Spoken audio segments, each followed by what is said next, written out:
अध्यात्म उपदेश दिया, जिस उपदेश के द्वारा माता जी का शरीर गल जाता है। सिद्धता नाम की नदी बन करके आज भी राजस्थान में बह रही हैं, और कपिल भगवान गंगा सागर में तप कर रहे हैं। मकर संक्रांति पर कितना लाखों का मेला लगता है। कपिल भगवान तपस्या की मूर्ति के रूप में विराजमान है। बद्रीनाथ में देखें तो स्वयं बद्री विशाल तप कर रहे हैं।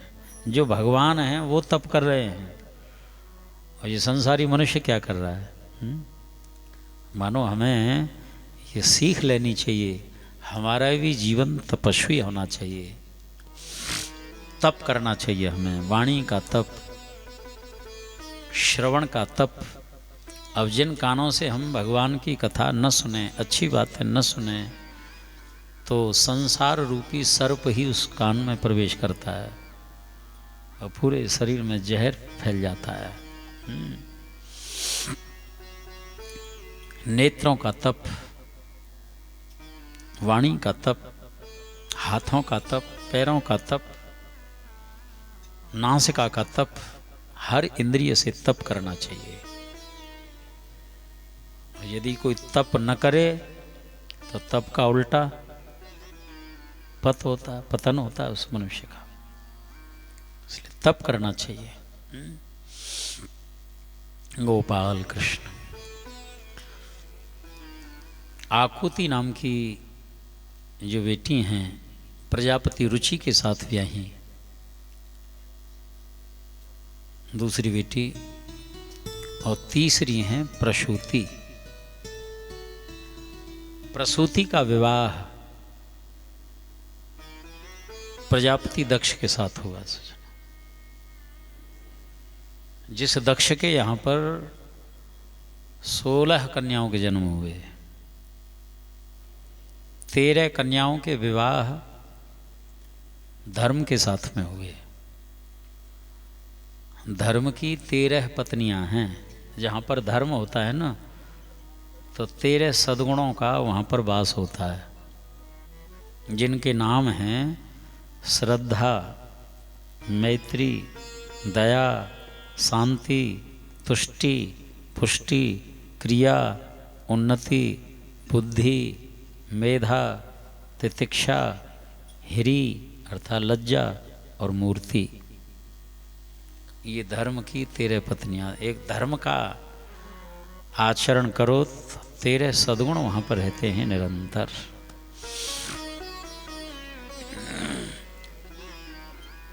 एक स्वाहा नाम की बेटी है, अग्निदेव के साथ विवाह किया। अग्निदेव की पत्नी का नाम स्वाहा। एक स्वधा नाम की बेटी हैं, जिसका विवाह पितरों के साथ में किया। पितरों की पत्नी का नाम स्वधा। और एक सती नाम की बेटी हैं, भगवान शंकर के साथ विवाह हुआ। बोलिए गौरी शंकर भगवान की जय। संतान नहीं हुई इनकी, वंश आगे नहीं चला। क्यों? श्री हरि विदुर जी ने पूछा, मैंने सुना है भवेशीलवतां श्रेष्ठे दक्षो दुहित्रिवत्सल विद्वेष मकरोद कस्मात् अनादृत्यात्मजं सती।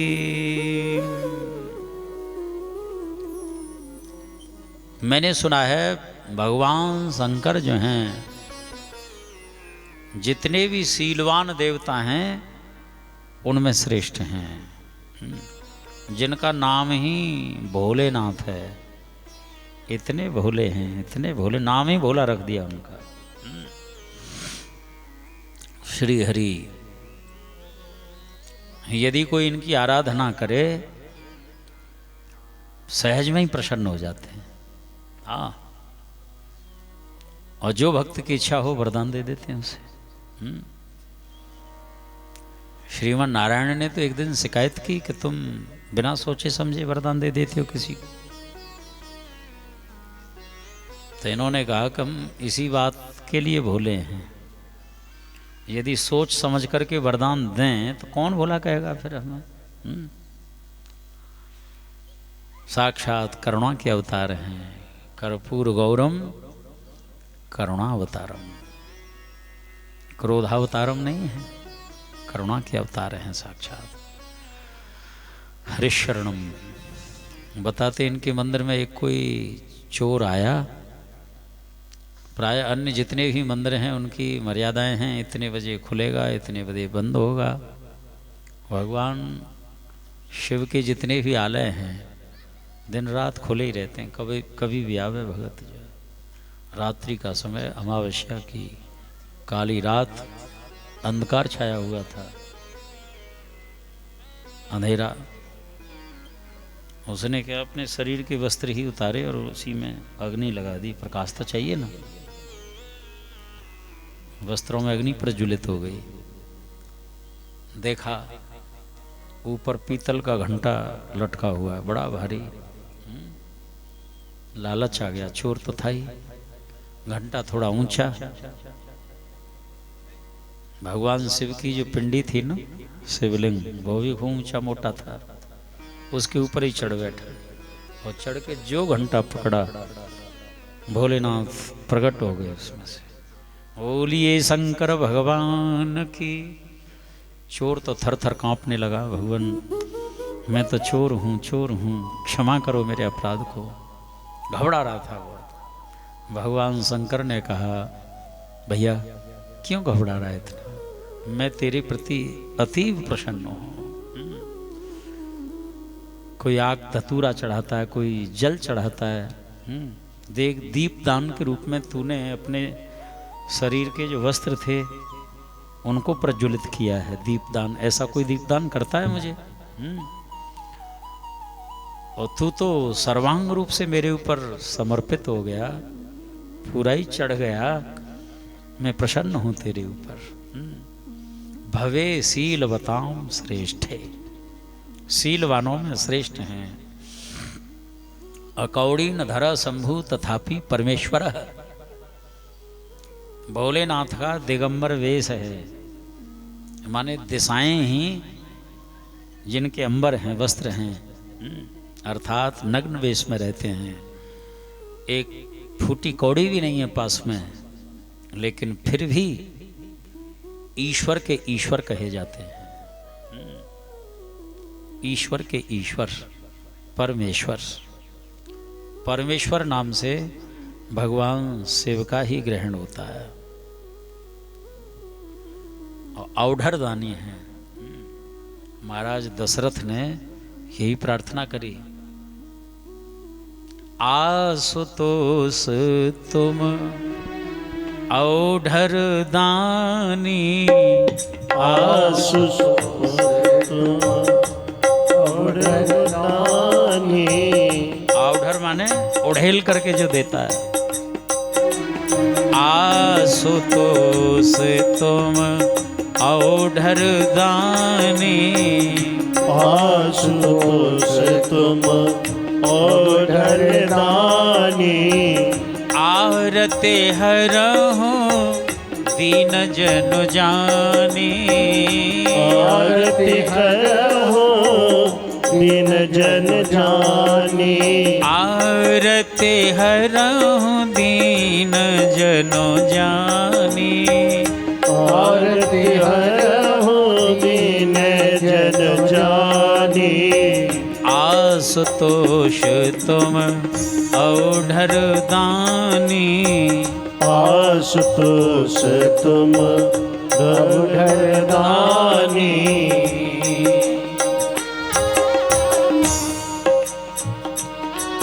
चराचर की आत्मा है भगवान शिव।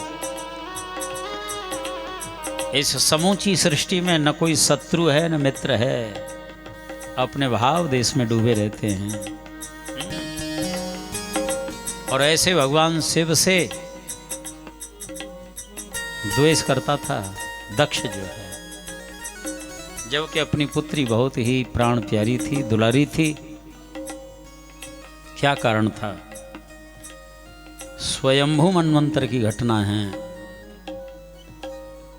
दक्ष ने एक बार यज्ञ किया सजन, बहुत विशाल यज्ञ किया। देवता, पितर, गंधर्व, ब्रह्मा, विष्णु, महेश सभी आए। बड़ा अभिमानी था, समय से उपस्थित नहीं होता था, दूसरे प्रतिनिधि बना करके यज्ञ आरंभ हो जाता था।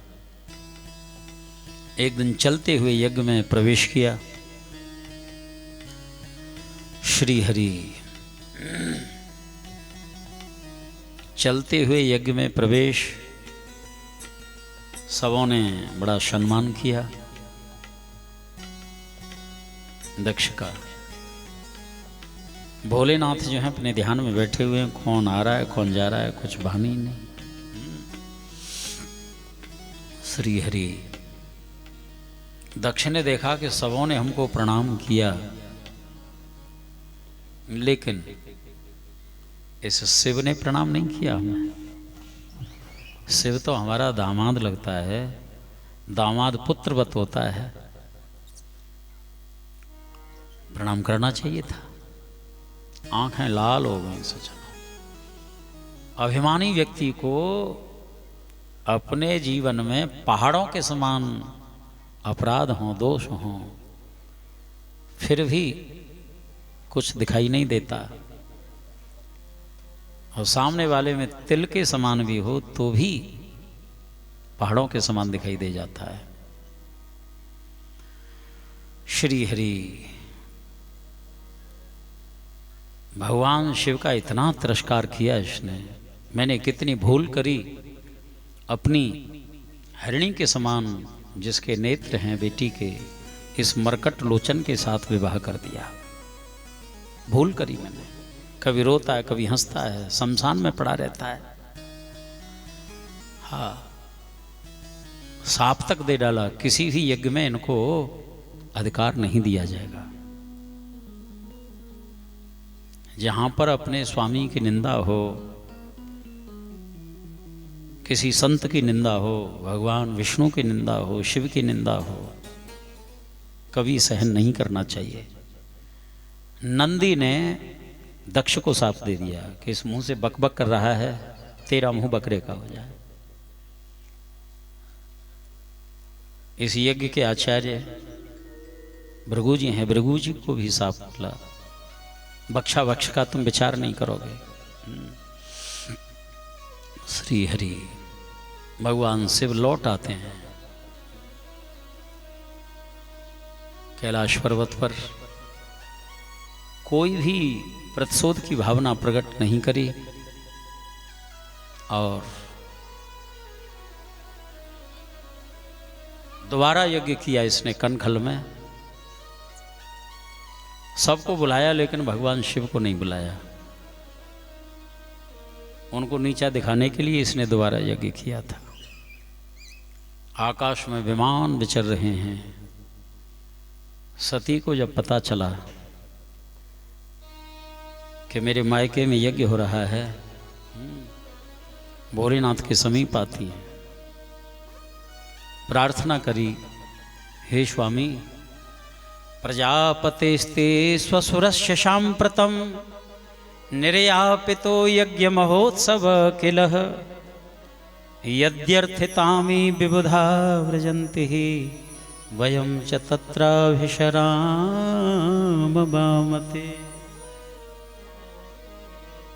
श्री हरि आपके श्वशुर के यहाँ पर यज्ञ हो रहा है। स्वामी, यदि आपकी आज्ञा हो, आपको जाना चाहिए। वैसे उसमें यज्ञ जैसे पवित्र कारण में अवश्य ही शामिल होना चाहिए। भाव यही था, आप जाएं तो हमको भी, क्योंकि मायके जाने की प्रसन्नता अपेक्षा हृदय में रहती ही है। व्यवहार में तो यहाँ तक देखा जाता है, कोई वृद्धा बुढ़िया क्यों न हो, मुख में पूरे दांत नहीं, और जाना होता है ना तो महीनों पहले से ही प्रचार शुरू होता है कि हम अपने मायके जाएंगे, अमुक समय पर जाएंगे। खुशी होती है। भगवान शिव ने समझाई, देवी तुम्हारे पिता जो हैं हमसे द्वेष करते हैं, वैमनस्यता है उनकी, इसीलिए उचित नहीं है जाना। स्वामी देखो, यदि मित्र के यहाँ जाना हो, संत सदगुरुदेव के यहाँ जाना हो, मायके जाना हो, तो निमंत्रण की वहाँ आवश्यकता नहीं है, चले जाना चाहिए। भोलेनाथ ने कहा कि नीति की बात बहुत अच्छी जानती हो, लेकिन द्वेष होने के नाते आदर हमारी तो चली, क्या तुम्हारा भी नहीं होगा। ऐसा कहकर के नेत्र बंद कर लिए, सती का मन नहीं माना, चल ही पड़ी हैं। भोलेनाथ समझ गए अब ये आने वाली नहीं है। सती की जितनी भी सामग्री थी सब एक गठरी बांधी, वस्त्र आभूषण जितने भी हैं गठरी में भरे और नंदीश्वर के द्वारा भेज दिए। मायके में यज्ञ चला हुआ है। माँ को अभाव खल रहा था, दुखी थी, इतना पवित्र सात्विक यज्ञ चल रहा है, लेकिन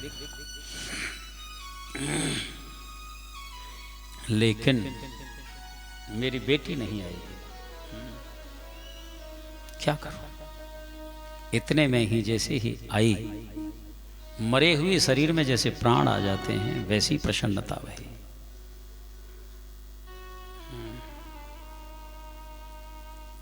माँ से मधुर मिलन होता है, बहनें भी मिली, लेकिन उपहास पूर्वक माँ की प्रेरणा से यज्ञ भूमि में जाती हैं।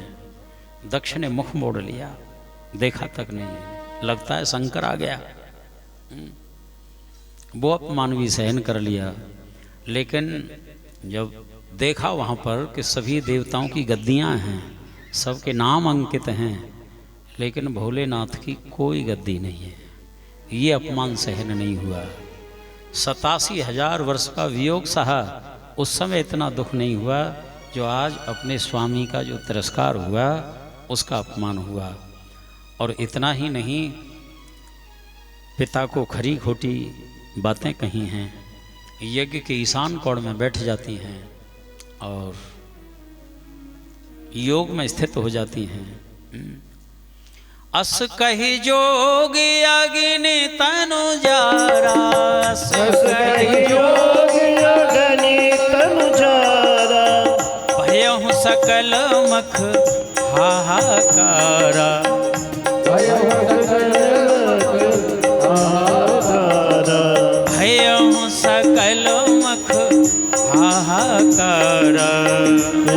सकल मुख हाहाकारा। यद्यपि जगदारुण दुख नाना, अरुण दुख नाना, सबते कठिन जाते अपमाना, कठिन जाते अपमाना। अस कहि जोगी अग्नि तनु जारा, अस कहि जोगी अग्नि तनु जारा, भयहु सकल मख हाहाकारा, भयहु सकल मख हाहाकारा।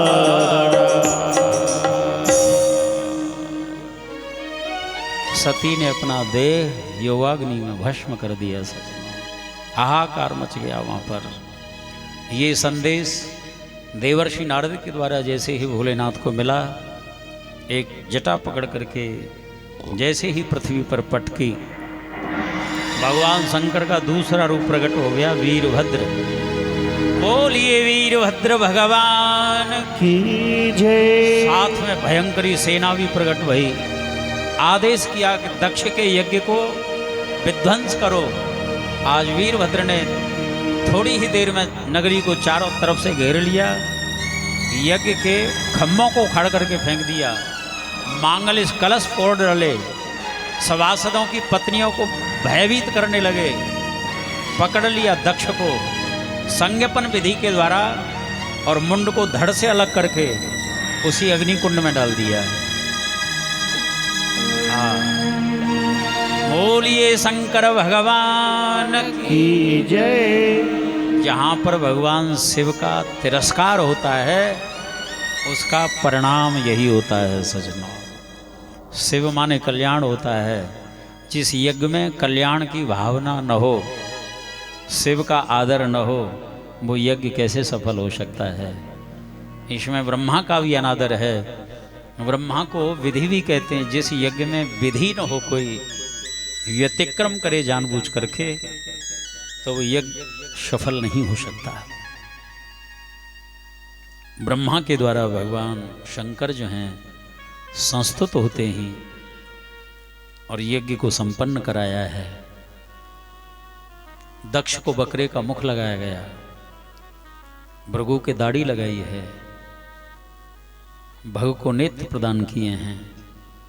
पूषा से कहा कि तुम्हें अब दांत नहीं मिलेंगे, सत्तू खा करके काम चलाना। इस तरह से व्यवस्था बनाई, तब जो है यज्ञ संपन्न होता है सजनों। श्री हरि अधर्म के वंश का वर्णन करते हुए धर्म के वंश का वर्णन है, जिसमें भक्तराज ध्रुव का चरित्र है। 5 वर्ष की अवस्था में ध्रुव जी को प्रभु का साक्षात्कार हो गया सजनों। 5 वर्ष की अवस्था कोई बहुत ज़्यादा थोड़ी होती है। और ये घटना हमारे मथुरा वृंदावन की ही है। मथुरा के समीप ही मधुबन है। जमुना जी के तट पर कठोर तप किया, 5वें महीने में दर्शन हो गए। हाँ, और पिता को कितनी खुशी होती है, ऐसे पुत्र का पिता बना जिसको भगवत साक्षात्कार हो चुका है। जो सुरुचि माता थी उसके भी आशीर्वाद मिले हैं खूब ढेर सारे। सुनीति माता की खुशी का ठिकाना नहीं। उत्तानपाद को भी वैराग्य हो जाता है। और ध्रुव जी महाराज समय के अंतर से भगवत धाम को जाते हैं।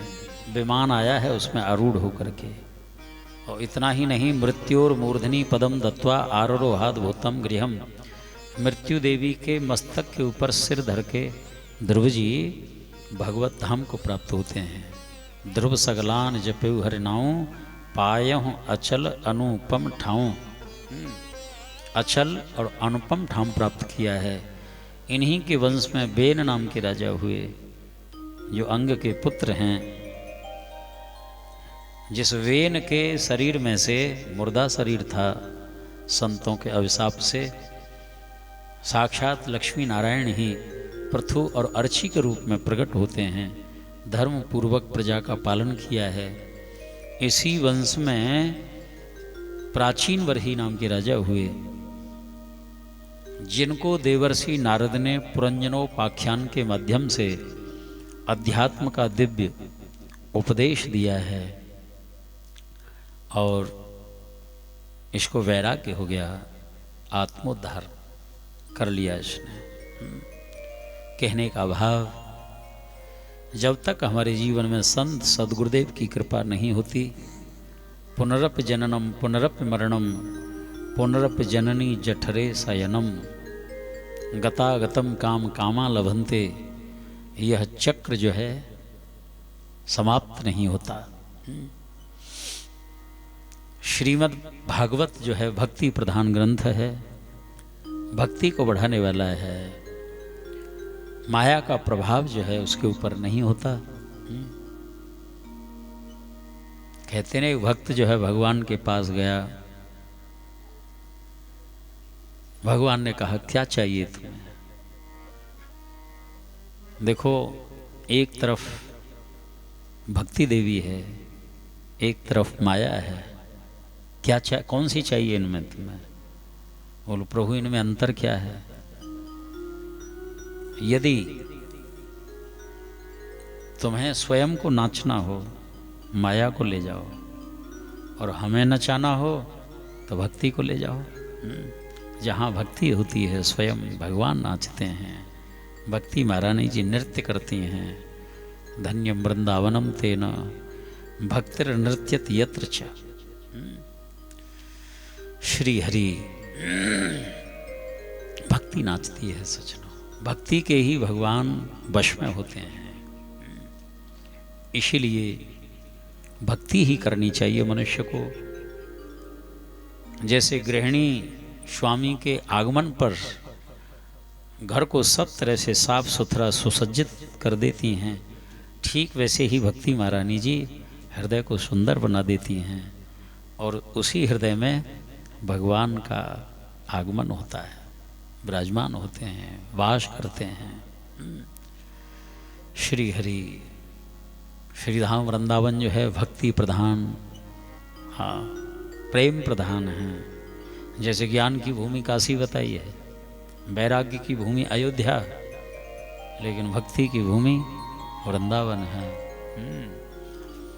वहाँ भक्ति करनी नहीं पड़ती, अपने आप होने लगती है भक्ति। और ठाव जो जतन करे होत भजन तऊ नाय, और यहाँ फिरे स्वार्थ आपने भजन गहे फिरे बाँ। स्वयं भजन ही हमारी भुजा पकड़ करके भजन करवा लेता है, करना नहीं पड़ता, ऐसा धाम। आइए, ये महिमा गान करते हुए समय भी पूर्ण हो चुका है। कीर्तन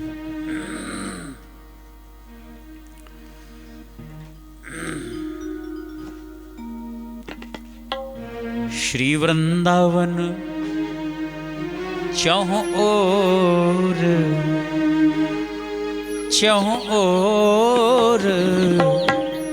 आनंद ही आनंद बरस रहा। वृंदावन चहुँ ओर आनंद ही आनंद बरस रहा। श्री वृंदावन चहुँ ओर आनंद ही आनंद बरस रहा। श्री वृंदावन चहुँ ओर आनंद ही आनंद बरस रहा।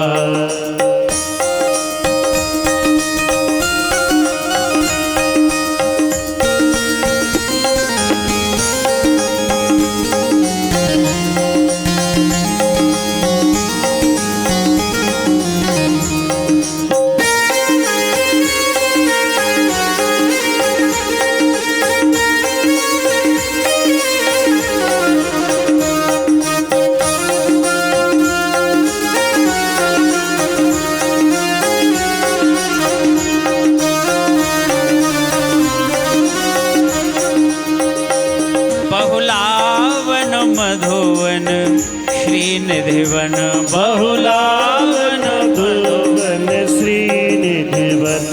बहुलावन मधुवन श्रीनिधिवन। बहुलावन मधुवन श्रीनिधिवन। बहे शीतल मंद सुगंध पवन। बहे शीतल मंद सुगंध पवन। बहे शीतल मंद सुगंध पवन। बहे शीतल मंद सुगंध पवन। जहाँ सदा बहार बहार आनंद ही आनंद बरस रहो। जहाँ सदा बहार बहार आनंद आनंद बरस रहो।